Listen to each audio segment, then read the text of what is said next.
Bien-aimés dans le Seigneur, bonsoir. Moi, c'est le pasteur Yann. Je suis pasteur responsable de l'église Royaume des Dieux, Maison de prière.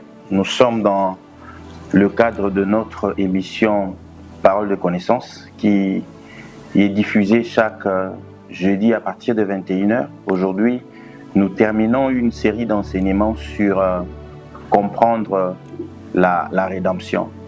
Cette série d'émissions est importante parce qu'elle nous permet de lire l'histoire de la rédemption au travers de l'Ancien Testament, au travers de ces grandes figures de l'histoire de la Bible.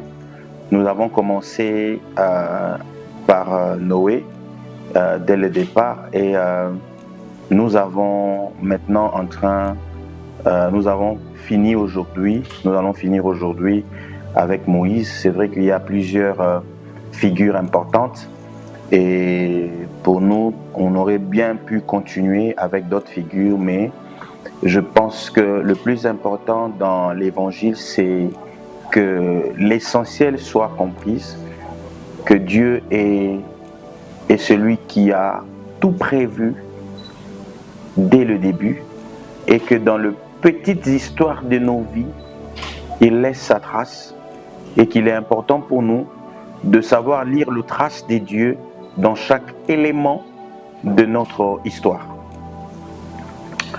Voilà pourquoi aujourd'hui encore, nous sommes là pour terminer dans cette histoire de comprendre la rédemption.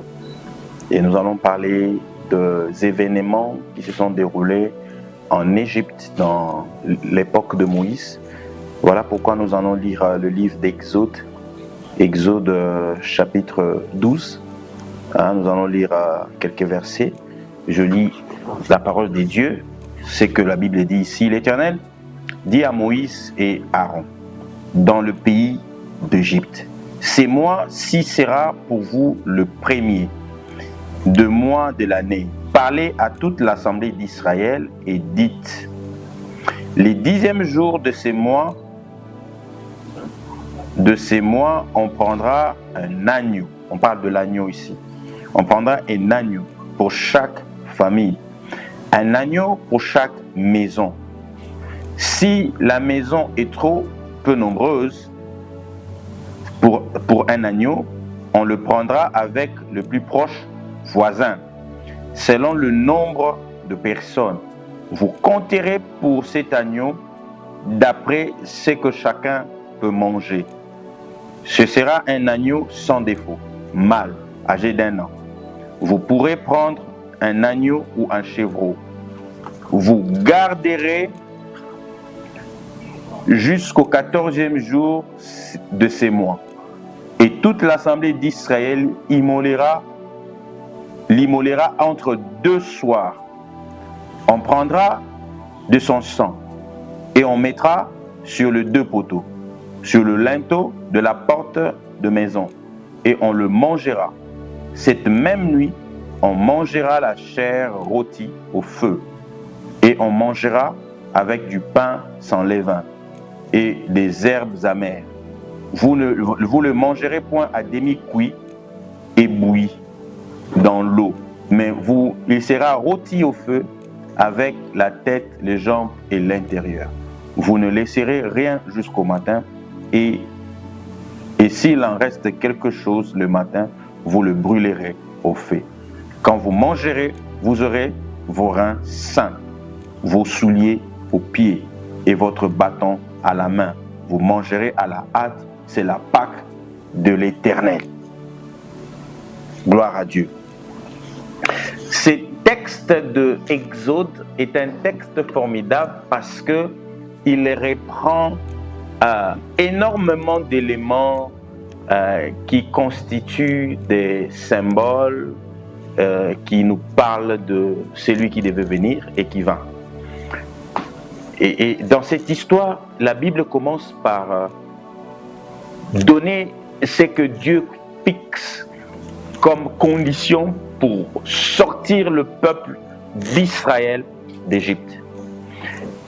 Ce verset vient après une série de plaies une série de plaies qui est tombée sur l'Égypte, mais qui a fait que le cœur de Pharaon s'était davantage endurci. Plus le plaie augmentait, plus son cœur s'endurcissait. Et donc, ça devenait de plus en plus dur. Jusqu'à ce que le Seigneur donne l'arme finale, l'arme efficace, devant laquelle l'ennemi ne tient pas. Il dit, prenez un agneau. Il a tenu devant toutes les armes qui paraissent les plus dévastatrices. Maintenant, c'est l'arme de l'agneau qui va être mise en exécution. Il dit, vous prendrez un agneau. Un agneau. Vous prendrez un agneau. C'est très important. Vous prendrez un agneau le premier jour du mois. Vous prendrez un agneau pour chaque maison. Le Seigneur demande à Israël de prendre un agneau. Vous savez que Jésus est l'agneau des dieux que Dieu nous a donné pour le sacrifice. Donc l'agneau que Moïse évoque en Égypte ici n'est que symbolique et représente le véritable agneau qui doit venir. De sorte que lorsque le Seigneur se présente et que Jean-Baptiste confirme que c'est lui l'agneau des dieux qui ôte les péchés du monde, Israël devrait écouter Jean-Baptiste, car tout Israël savait que Jean-Baptiste était prophète des dieux. Il devrait l'écouter, parce qu'eux comprenaient ce que voulait dire l'agneau des dieux. Mais ils ont refusé de ne pas choisir de croire. Ils ont choisi de ne pas croire. Ils ont refusé de croire. L'agneau, premier élément, cet agneau doit être jeune. Il doit être sans défaut. Mais pour constater que l'agneau que vous allez consommer est réellement celui-là, c'est-à-dire sans défaut, il faut rester avec lui. Rester avec lui, pourquoi? Premier but, c'est d'observer effectivement qu'il n'a pas de défaut. Ça, c'est le premier but. Observer effectivement que l'agneau n'a pas de défaut. Deuxième but, c'est de tisser une relation. Parce que quand vous élevez un animal chez vous, vous tissez une relation avec cet animal. Que le sacrifice de cet animal représente pour vous quelque chose. Ce n'est pas un animal ordinaire, c'est un animal qui vit avec vous, peut-être que vous avez eu à nommer, que vous devrez sacrifier maintenant. Donc ce n'est pas un sacrifice ordinaire, mais c'est quelque chose qui touche à votre intimité, à votre quotidien, au point que avant ces jours du sacrifice et après le jour du sacrifice ne sera pas le même. Il y aura un changement parce que celui qui est sacrifié représente quelque chose pour vous. Vous voyez? C'est pour ces deux raisons que le Seigneur demande qu'il y ait une familiarité. C'est même pourquoi le Seigneur dit que si une maison est peu nombreuse pour un agneau, qu'il se partage l'agneau avec le voisin les plus proches. C'est toujours pour cette raison de familiarité, parce que si un sacrifice ne représente pas quelque chose pour vous, vous n'avez pas de familiarité, le prix payé ne comptera pas pour vous. Vous ne saurez pas quel est le prix que le sacrifice a payé en prenant votre place. Et votre mémoire pour ces sacrifices, comme vous n'avez pas une familiarité, ne va rien représenter pour vous. Vous voyez? Et c'est ça. C'est pour ça que le Seigneur demande à ce que Israël ait l'agneau avec lui pendant 14 jours. Si vous voulez comprendre le sacrifice de Christ, il faut vous familiariser avec lui, avec sa parole.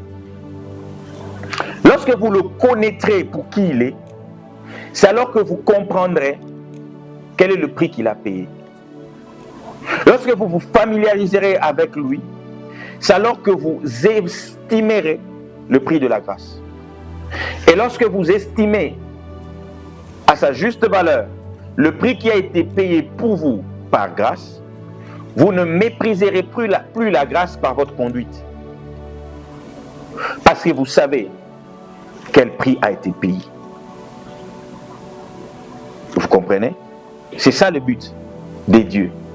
Il dit, vous resterez avec l'agneau pendant 14 jours pour constater si cet agneau est un jeune agneau d'une année.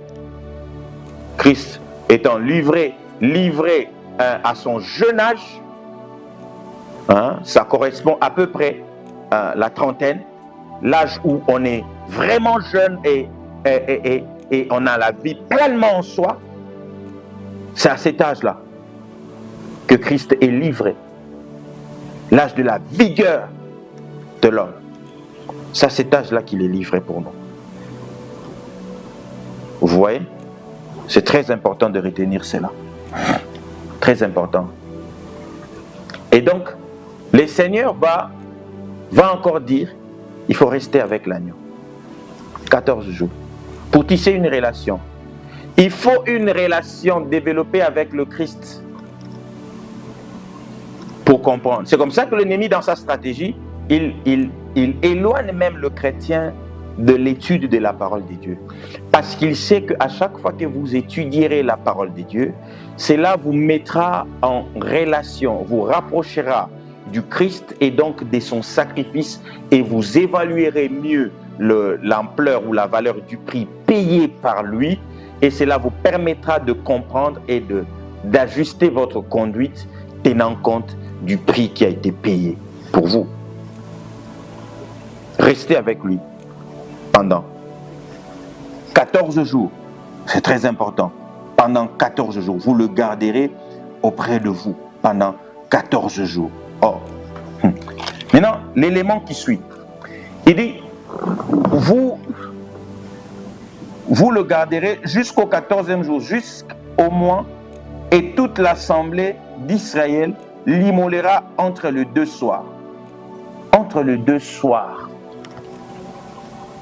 J'ai médité sur cet aspect de choses où la Bible dit l'agneau sera immolé entre 2 soirs. 2 soirs. Je regarde à l'époque de Moïse, c'est impossible d'avoir 2 soirs. Je connais en français ce que ça veut dire le soir. Je sais, les soirs. Je regarde, c'est pas le soir, c'est la nuit. Parce qu'à l'époque, là, il n'y a pas de possibilité d'avoir 2 soirs. Comment est-ce qu'ils peuvent l'immoler entre 2 soirs? Je ne vois pas. Et je comprends qu'en fait, ce que Moïse disait, c'était prophétique. Parce que l'agneau de Moïse n'a pas été immolé entre 2 soirs. Il n'a pas été immolé entre 2 soirs. Il n'y a que Jésus qui a été effectivement immolé entre 2 soirs. Parce que la Bible dit, quand il fut crucifié autour de 15 heures, la nuit tomba. Autour de 15 heures. La nuit tomba. L'obscurité avait rempli la terre. Là où Christ était crucifié. C'était autour de 15 heures. Lorsqu'il expira, la nuit tomba. Et donc, un soir fut créé. Et il rendit l'âme. Et le jour revint. Et encore quelque temps après, la nuit de 18 heures, le soir de 18 heures, tomba encore. Le seul agneau qui effectivement a été immolé entre 2 soirs, c'est Jésus. L'agneau de Moïse ne l'a pas été. Et ça, c'est la Bible qui le dit. Ce n'est pas moi. Le seul agneau immolé entre 2 soirs, c'est Jésus-Christ. Pas l'agneau de Moïse. C'est Jésus-Christ. Immolé entre 2 soirs.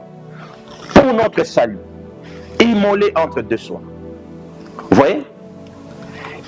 Et Dieu avait prévu ça dès le départ. De sorte que le jour où nous serons devant lui, nous serons devant cette scène de la croix, et que nous nous souvenons les éléments que le Seigneur avait donnés pour identifier l'agneau, que l'on dise le seul qui est immolé entre 2 soirs, c'est lui. Voici l'agneau de Dieu, qui ôte les péchés des hommes. Et que notre vie soit attachée à lui, Jésus-Christ. Ces faits dont nous parlons, de sa mort et de de l'obscurité qui tomba, ces faits sont historiquement enregistrés par des historiens qui sont le plus proches de ces événements. Arborigène, Irénée de Lyon, tous ces gens, ils ont écrit sur ces choses ici. Et ça continue. Il dit, on prendra de son sang et on mettra sur le poteau. Il y a encore cette histoire du bois et du sang. Le sang de Christ, comme le sang de l'agneau, était tombé sur le poteau pour notre salut, afin de nous donner la victoire sur la mort qui devait passer. La mort, Dieu nous donne encore, par la croix de Christ, par son sang qui a coulé sur la croix, la victoire sur la mort. Le sang sur la croix, sur le poteau, nous donne la victoire. Mais il ne s'arrête pas là. Il dit encore, vous mangerez la chair. La chair de l'agneau doit être mangée. Et quand Christ vient dire à ses disciples, lorsqu'il avait un grand nombre de disciples, il leur dit, celui qui ne boit pas de mon sang et qui ne mange pas de ma chair n'héritera pas du royaume. Et ils étaient choqués par ces paroles. Comment est-ce qu'il peut nous dire qu'on doit boire de son sang et qu'on doit manger de sa chair? Comment est-ce qu'il peut nous dire ça? Mais il ne faisait qu'accomplir ce qui était dit. Il dit, vous devez manger de la chair de l'agneau. Vous devez manger de la chair. Le sang de cet agneau, il n'y a aucune recommandation parce que le seul sang qui portait la vie, cet agneau ne portait pas la vie. Mais lui, Christ, il porte la vie. C'est comme ça que ce sang, on peut boire. Son sang, on peut boire. Il porte la vie. C'est l'agneau qui donne la vie. Mais il dit, il faut manger de son corps. C'est comme ça, dans 1 Corinthiens 11, Paul nous parle de cette scène, et c'est repris dans les évangiles, de la Sainte Seine, où le Seigneur donne de son sang en tant qu'agneau et donne de sa chair pour sceller cette alliance éternelle, l'accomplissement de toutes les alliances en Christ, toutes ces alliances qui avaient une portion de la révélation de Dieu pour l'humanité, trouve son accomplissement plein en Christ. Il dit, vous mangerez de ma chair et vous boirez de mon sang afin de tirer l'alliance qui est aujourd'hui scellée. Mais regardez, le Seigneur va encore plus loin. Il dit, lorsque vous mangerez, vous aurez de reins saints. La ceinture à vos reins. La ceinture, qui est symbole de la sanctification. De la sanctification. Ceinture, symbole de la sanctification. Vous aurez vos reins saints. La sanctification. Lorsque vous viendrez à la table du Seigneur pour manger, on ne sent pas le rein en mangeant. On sent le rein préalablement et puis on vient consommer de l'agneau. Lorsqu'on vient. Et on a le babouche des chaussures à ses pieds lorsqu'on vient à la table de l'agneau. C'est comme ça que Jean-Baptiste était venu préparer le cœur des hommes pour manger l'agneau. Avant de leur présenter l'agneau, avant de dire, voici l'agneau des dieux. Avant de dire ça, voici l'agneau des dieux qui ôte le péché des hommes. Avant de dire ça, Jean-Baptiste a dit à toute l'humanité, écoutez, repentez-vous. Repentez-vous. Repentez-vous. Parce que le Seigneur est en train de venir. Préparez le chemin du Seigneur. Il y a un chemin qu'il faut préparer. Il faut vous préparer à la repentance. La foi chrétienne n'est pas une foi qui se mélange avec l'inconduite. La foi chrétienne est une foi où l'homme qui veut suivre le Seigneur, parce qu'il a compris que celui-là a porté le poids de ses péchés, doit prendre la décision d'abandonner cette vie. Sinon, il va crucifier le Seigneur 2 fois. L'exposer une seconde fois à l'humiliation? Non. Le Seigneur ne s'expose pas 2 fois à l'humiliation. Alors il faut prendre ses responsabilités, prendre sa décision et se dire, je ne suis pas fort pour conduire ma vie moi-même dans la sanctification. Mais je désire tellement marcher dans la sanctification que Seigneur, j'ai besoin de toi pour que tu me soutiennes et que je marche dans la sanctification, que je vive dans la sanctification, que je conduise mes pas dans la sanctification. Aide-moi, ô Seigneur, que je marche dans la sanctification. Je veux marcher dans la sanctification. Oui, je veux que quelqu'un le dise. Seigneur, je veux marcher dans la sanctification. Je veux vivre dans la sanctification, vivre ma foi dans la vérité. Mes reins saints, mes chaussures aux pieds, marcher dans la sanctification. Revêtu de ton manteau, marcher dans la sanctification. Je veux le faire, Seigneur. Je veux le faire. Je veux vivre comme ça avec toi. Toi qui as donné ta vie à la croix pour moi. Je vais marcher dans la sanctification avec toi. Vivre avec toi dans la sanctification. Seigneur, je veux marcher avec toi. Je veux que quelqu'un le dise là où il est. Seigneur, je conduis ma vie moi-même. Je conduis ma vie sur le chemin de l'impureté, sur le chemin de calomnie, sur le chemin de la duplicité. À l'église, on m'appelle pasteur, on m'appelle frère, on m'appelle sœur, on m'appelle bergère. Mais en réalité, je suis dans l'impudicité. Je suis dans la médisance, dans la calomnie. Je suis dans l'escroquerie. Seigneur, je veux que tu changes ma vie. Je veux marcher dans la vérité. Je veux que tu me donnes ta ceinture, que je le mette. Que je me donne ton armure, que je sois revêtu de ton armure. Et que je marche avec toi. Et que mangeant de l'agneau, oh, que je sois purifié, car ton corps a été exposé pour moi. Ton corps a été livré, meurtri pour moi. Ces châtiments devaient retomber sur moi, mais tu l'as porté toi.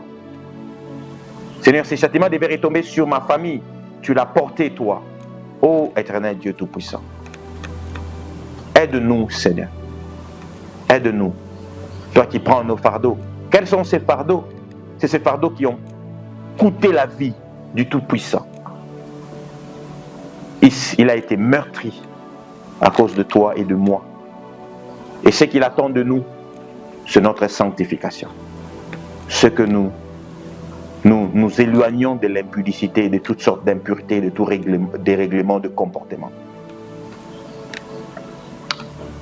Que son esprit nous console et nous fortifie. Nous sommes en train de chuter dans notre dernier épisode. Moïse, parlant au peuple d'Israël, dit, le Seigneur vous enverra. Il vous enverra un prophète comme moi. Dans son humanité, il a vu le Seigneur comme un prophète. Il l'a vu comme lui. Parce qu'il était l'instrument de Dieu pour sortir le peuple de Dieu de l'esclavage et le conduire vers la terre promise. Moïse était cet instrument que Dieu a donné à Israël pour être le moyen par lequel toutes les nations verront comment Dieu sauve un peuple par un prophète. Il sauve un peuple, il le tire. S'il peut sortir un peuple de l'Égypte, la nation la plus puissante de l'époque, si Dieu peut sortir un peuple qui n'a pas d'armes, mais Dieu peut le sortir d'une nation qui a de chars, Dieu peut vous sortir de tout ce qui est en train de vous lier. Parce qu'il est tout puissant. C'est Dieu commence son œuvre dans votre vie. Il est tout puissant. Il vous a donné son salut en Jésus-Christ, qui vous sauve de tout.